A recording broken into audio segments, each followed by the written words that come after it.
मैं हूं आपके साथ में श्वेता गर्ग और आप देख रहे हैं 4TV न्यूज। अब वक्त हो चला है देश दुनिया की तमाम बड़ी खबरों का।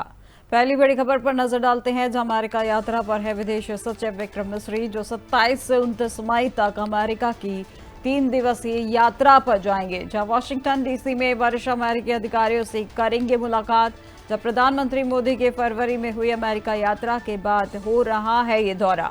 रणनीतिक साझेदारों की मजबूत करने पर होगी चर्चा। जब भारत अमेरिका कॉम्पैक्ट कार्यक्रम में आगे बढ़ाने पर रहेगा मुख्य फोकस। इस वक्त की बड़ी खबर आपको बता दें, जब विक्रम मिस्री के अमेरिका दौरा को लेकर ये बड़ी खबर है, जो 27 से 29 मई तक अमेरिका की 3 दिवसीय यात्रा पर जाएंगे।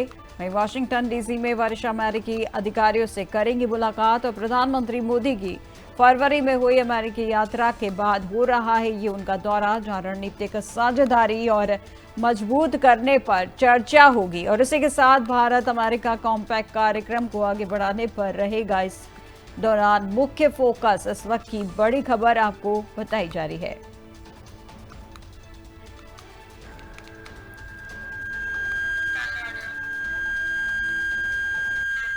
अब राष्ट्रपति द्रौपदी मुर्मू से जुड़ी बड़ी खबर आपको बता दें, जहां पद्म पुरस्कार समारोह का दूसरा चरण है आज, वहां पर आज शाम 6 बजे राष्ट्रपति भवन में होगा आयोजित, जहां राष्ट्रपति मुर्मू 62 विशिष्ट व्यक्तियों को करेंगी सम्मानित। उपराष्ट्रपति जगदीप धनखड़ और प्रधानमंत्री मोदी भी रहेंगे मौजूद, जहां पहले चरण में 71 पुरस्कार किए गए थे प्रदान। आज शाम 6 बजे राष्ट्रपति भवन में पद्म पुरस्कार समारोह का दूसरा चरण आयोजित होगा, जिसमें राष्ट्रपति द्रौपदी मुर्मू 62 विशिष्ट व्यक्तियों को सम्मानित करेंगी। और इस अवसर पर उपराष्ट्रपति जगदीप धनखड़, प्रधानमंत्री नरेंद्र मोदी और गृह मंत्री अमित शाह समेत अन्य गणमान्य व्यक्ति भी उपस्थित रहेंगे। वहीं पहले चरण में 71 पुरस्कार प्रदान किए गए थे, जिसमें से 4 पद्म विभूषण, 10 पद्म भूषण और 57 पद्मश्री शामिल थे। समारोह में कला, चिकित्सा, खेल, विज्ञान, साहित्य, सामाजिक सेवा और अन्य क्षेत्रों से योगदान को सम्मानित किया जाएगा।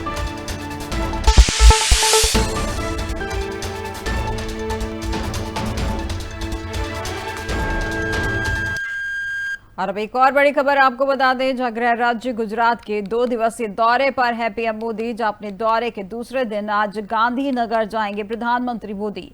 गुजरात शहरी विकास गाथा के जश्न में लेंगे हिस्सा, जहां 20 साल पूरे होने के जश्न में लेंगे हिस्सा। इस वक्त की बड़ी खबर आपको बता दें, दरअसल प्रधानमंत्री नरेंद्र मोदी गुजरात के 2 दिवसीय दौरे पर हैं, जो बीते दिन पहुंचे थे गुजरात, जहां पर अब बता दें कि गृह राज्य गुजरात के 2 दिवसीय दौरे पर प्रधानमंत्री अपने दौरे के दूसरे दिन आज गांधीनगर जाएंगे, जहां पर गुजरात शहरी विकास गाथा के जश्न में लेंगे हिस्सा, जिसमें 20 साल पूरे होने के बाद मनाया जा रहा है जश्न। इस वक्त की बड़ी खबर आपको प्रधानमंत्री नरेंद्र मोदी से जुड़ी बताई जा रही है।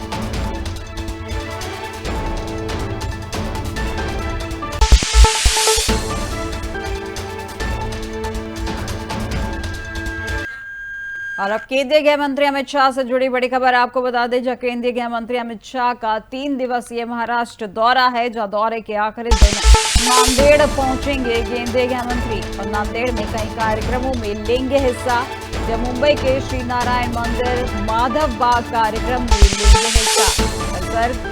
कापसी जहांगीर हॉल में कार्यक्रम में होंगे शामिल। इस वक्त की बड़ी खबर आपको बता दें, गृह मंत्री अमित शाह से जुड़ी बड़ी खबर। गृह मंत्री अमित शाह का 3 दिवसीय महाराष्ट्र दौरा है, जहां दौरे के आखिरी दिन नांदेड़ पहुंचेंगे केंद्रीय गृह मंत्री और नांदेड़ में कई कार्यक्रमों में लेंगे हिस्सा, जिसमें मुंबई के श्री नारायण मंदिर माधव बाग कार्यक्रम में लेंगे हिस्सा।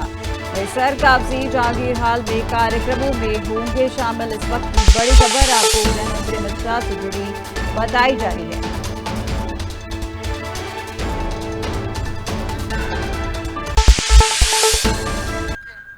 और अब जम्मू कश्मीर से आपको खबर बता दें, जम्मू कश्मीर पहलगाम में आज विशेष कैबिनेट बैठक होगी, जहां उमर सरकार करेगी विशेष कैबिनेट बैठक। वही आतंकवाद के खिलाफ मजबूत संदेश देने का है उद्देश्य। दरअसल जम्मू कश्मीर सरकार मुख्यमंत्री उमर अब्दुल्ला के नेतृत्व में आज पहलगाम में एक विशेष कैबिनेट बैठक आयोजित करेगी और इस कदम का उद्देश्य केंद्र शासित प्रदेश में आतंकवाद और हिंसा के खिलाफ एक मजबूत संदेश देना है। और इस सरकार के कार्यकाल में यह पहली बार है जब मंत्रिमंडल की बैठक श्रीनगर और जम्मू से बाहर होगी, जहां उन्होंने यह अपील पीएम मोदी से की है, जिसकी अध्यक्षता में नीति आयोग की बैठक में की गई थी।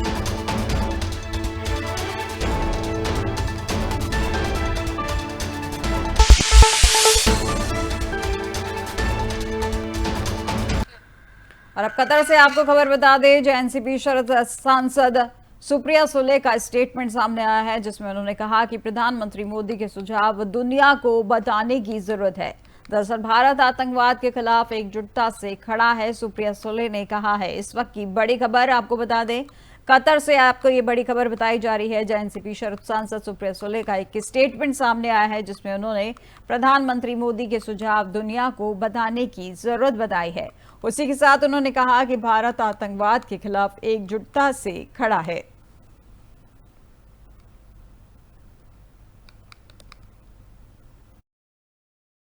Have in your mind, but this entire delegation is here, and we are traveling to 4 countries. We start. The first country is here today. We are here in Doha yesterday and today. Tomorrow we leave for South Africa. From there we go to Ethiopia.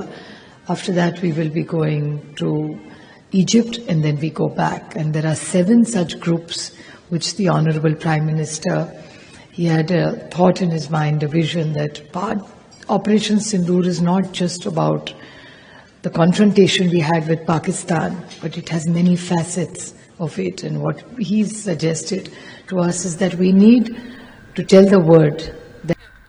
और अब Qatar से एक और खबर आपको बता दें, जब बीजेपी सांसद अनुराग ठाकुर का एक स्टेटमेंट सामने आया है, जहां भारत की आतंक के खिलाफ जीरो टॉलरेंस की नीति हुई है। जहां पहलगाम में जो हुआ वो दुखद और दर्दनाक था। दरअसल बीजेपी सांसद अनुराग ठाकुर का एक स्टेटमेंट सामने आया है, जिसमें उन्होंने कहा कि भारत की आतंक के खिलाफ जीरो टॉलरेंस की नीति थी। जहां पहलगाम में जो हुआ वे दुखद और दर्दनाक था, वहीं भारत आतंक को सहन नहीं करेगा, आतंक को मुंह तोड़ जवाब दिया जाएगा। अनुराग ठाकुर का यह बयान सामने आया है। Here to send a very strong message that India has a zero tolerance against terrorism. And thank you for joining us, conveying this message loud and strong here in Qatar and to the world. Pahalgam में जो हुआ वो दुखद भी था, दर्दनाक भी था, जिसकी कोई कल्पना नहीं कर सकता, उससे परे था।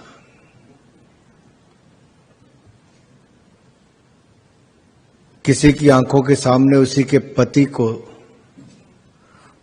2 फुट की दूरी से उसके सिर में गोली मार दी गई। किसी बच्ची या किसी बच्चे के आगे उसके पिता को गोली मार दी गई। कपड़े उतारकर उसका धर्म जानकर फिर मारा गया। ऐसा कभी नहीं हुआ जो इस बार हुआ था। ये एक अलग संदेश देने का प्रयास किया जा रहा था।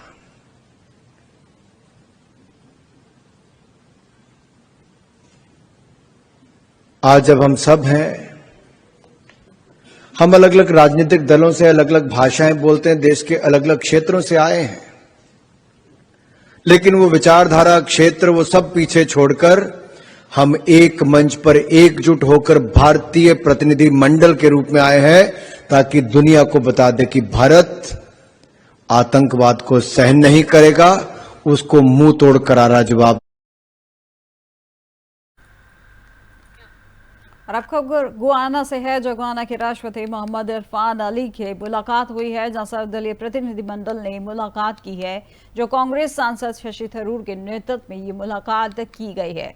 दरअसल आपको बता दें कि कांग्रेस सांसद शशि थरूर के नेतृत्व में एक सर्वदलीय प्रतिनिधिमंडल ने गुआना के राष्ट्रपति मोहम्मद इरफान अली से मुलाकात की। इस दौरान दोनों देशों के बीच द्विपक्षीय संबंधों को और मजबूत करने पर चर्चा हुई। प्रतिनिधिमंडल ने भारत और गुआना के बीच ऊर्जा, स्वास्थ्य, कृषि और संस्कृति जैसे क्षेत्रों में सहयोग बढ़ाने के लिए विभिन्न पहलुओं पर विचार विमर्श किया और यह मुलाकात भारत और गुआना के बीच मित्रता और साझेदारी को और प्रगाढ़ बनाने की दिशा में एक महत्वपूर्ण कदम है।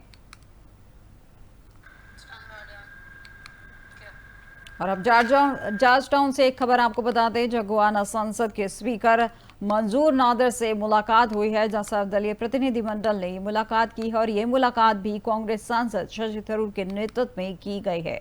दरअसल जॉर्ज टाउन में कांग्रेस सांसद शशि थरूर के नेतृत्व में सर्वदलीय प्रतिनिधिमंडल ने गोवाना संसद के स्पीकर मंजूर नादर से मुलाकात की और उनसे ऑपरेशन सिंदूर और आतंकवाद के खिलाफ भारत की निरंतर लड़ाई के बारे में बात की है।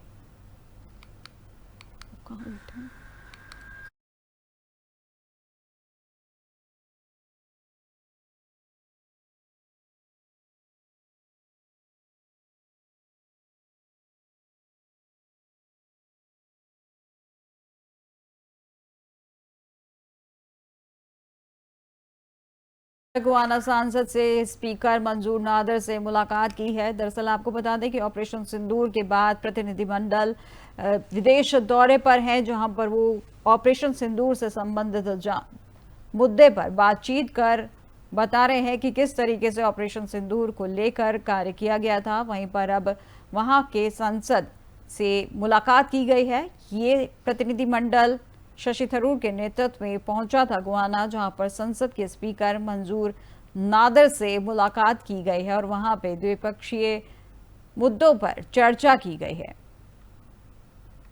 जॉर्ज टाउन से एक खबर आपको दिखाई जा रही है, जहां गोवाना संसद के स्पीकर से मुलाकात हुई है, जहां सर्वदलीय प्रतिनिधिमंडल ने मुलाकात की है, जो कांग्रेस सांसद शशि थरूर के नेतृत्व में मुलाकात की गई है।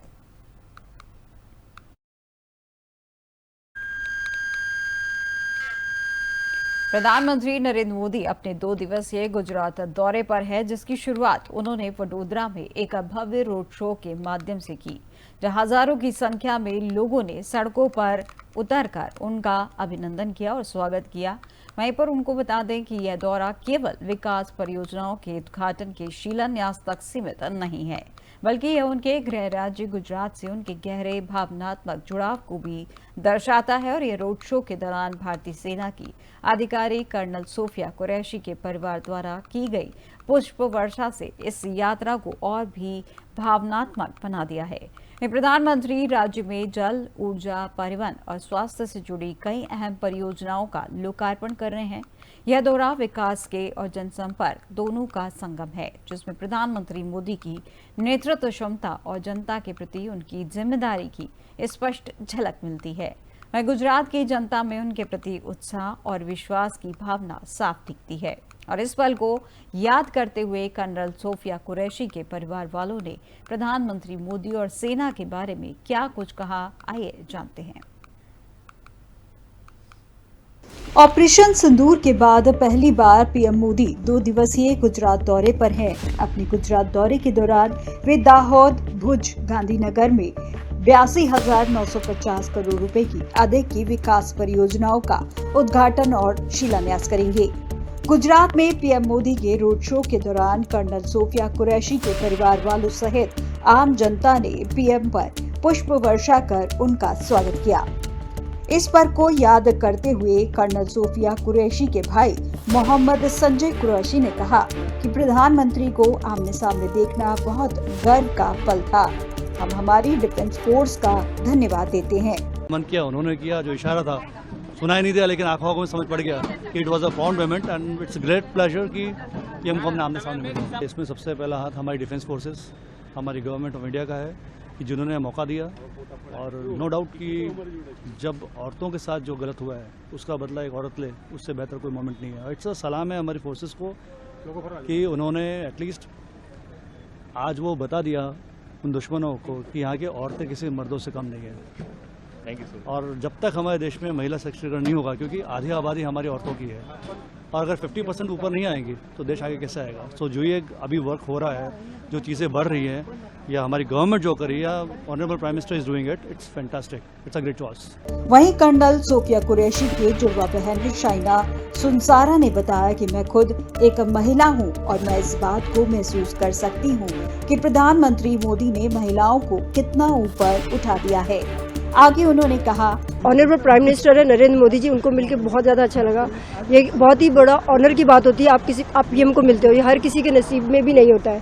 सबसे बड़ी बात तो उनके फेस में जो तेज था, जो नूर था, वो अलग ही दिख रहा था। जब मोदी जी यहाँ से निकले तो सारे जो है जय जयकार की जो नारे लग रहे थे और एकदम मतलब देशभक्ति, पेट्रियटिज्म जो हमारे अंदर से निकल रहा था, वो किसी को बोलने की जरूरत नहीं, एक खुशी एक अलग थी। और सबसे बड़ी बात तो नारी सशक्तिकरण, जो मैं खुद एक फीमेल हूँ तो वो उस चीज़ को फील कर सकती हूँ कि मोदी जी ने फीमेल को कितना ऊपर उठा दिया है। आपको बता दें कि पीएम द्वारा दाहोद में भारतीय रेलवे के लोकोमोटिव निर्माण संयंत्र का उद्घाटन किया गया। साथ ही संयंत्र से निर्मित पहले इलेक्ट्रिक लोकोमोटिव को भी हरी झंडी दिखाई गई। यह संयंत्र घरेलू प्रयोजनों और निर्यात के लिए 9000 HP के इलेक्ट्रिक इंजन तैयार करेगा। ये इंजन भारतीय रेल की माल ढुलाई क्षमता बढ़ाने में मदद करेंगे। इन इंजनों को ऊर्जा की खपत को कम करने के लिए तैयार किया जा रहा है। इसे पर्यावरणीय स्थिरता में योगदान मिलेगा। 27 मई को प्रधानमंत्री मोदी गांधीनगर के महात्मा मंदिर में एक विशेष कार्यक्रम में भाग लेंगे, जिसमें विभिन्न विभागों के लिए 5,536 करोड़ रुपए की विकास परियोजनाओं का उद्घाटन और शिलान्यास किया जाएगा। इसके साथ ही भुज में प्रधानमंत्री जिन विकास परियोजनाओं का शिलान्यास और लोकार्पण करेंगे, उनमें खावड़ा अक्षय ऊर्जा पार्क में उत्पन्न अक्षय ऊर्जा की ट्रांसमिशन परियोजनाओं और ट्रांसमिशन नेटवर्क विस्तार और तापी में एक ultra super critical thermal power plant भी शामिल है। प्रधानमंत्री नरेंद्र मोदी का ये गुजरात दौरा विकास और संवेदना का अद्भुत संगम है। एक ओर जहां हजारों करोड़ की परियोजनाएं राज्य की तकदीर और तस्वीर बदलने की दिशा में अहम कदम है, वहीं दूसरी ओर सेना के परिवारों से मिलकर महिलाओं को प्रेरित कर और आम जनता से संवाद कर प्रधानमंत्री मोदी ने एक बार फिर दिखाया है कि उनका नेतृत्व सिर्फ नीति आधारित नहीं बल्कि जन आधारित भी है। यह दौरा न केवल गुजरात के लिए बल्कि पूरे देश के लिए एक सकारात्मक संदेश देता है कि जब नेतृत्व विकास के साथ संवेदना को भी साथ देश दुनिया की तमाम बड़ी खबरों में फिलहाल बस इतना ही और अधिक जानकारी के लिए देखते रहिए 4TV न्यूज़। नमस्कार।